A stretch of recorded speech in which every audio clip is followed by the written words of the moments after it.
നമസ്കാരം. പലരും ചോദിക്കുന്ന ചോദ്യമുണ്ട്, തേനീച്ച കൃഷിയുടെ ഒരു വിശേഷങ്ങൾ പറയണം.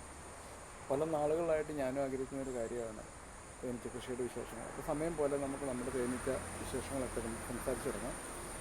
നമുക്ക് ആദ്യം ഇന്നത്തെ ഒരു വിഷയം എന്ന് പറയുന്നത് തേനീച്ച കോളനിയുടെ സൈറ്റുകളെക്കുറിച്ചാണ്. അതായത് നിങ്ങൾക്ക് എന്തുമാത്രം തേനീച്ച കോളനികളുണ്ടെങ്കിലും 1000, 2000, 3000, 4000 കോളനി ഉണ്ടെങ്കിലും ഒരു സ്ഥലത്ത് 20-30 കോളനികൾ മാത്രമാണ് നമുക്ക് വെക്കാൻ സാധിക്കുക.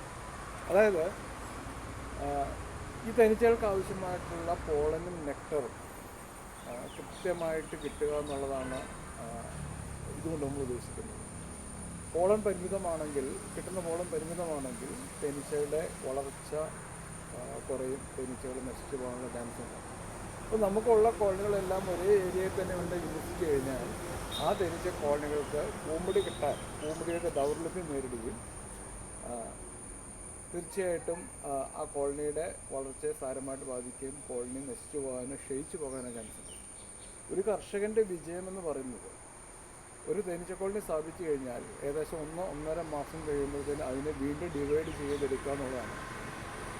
അങ്ങനെ തേനീച്ച കോളനിയുടെ എണ്ണം കൂട്ടി അതിനെ ഒരു വരുമാന മാർഗമാക്കി തേനീച്ച കോളനിയും തേനും എല്ലാം ഒരു വരുമാന മാർഗമാക്കി മാറ്റിക്കഴിഞ്ഞാൽ മാത്രമേ ഒരു പ്രസ്ഥാനമായിട്ട് മുന്നോട്ട് പോകാൻ പറ്റൂ. അപ്പോൾ നിസ്സാരമല്ല തേനീച്ച കൃഷി എന്ന് മനസ്സിലാക്കുക.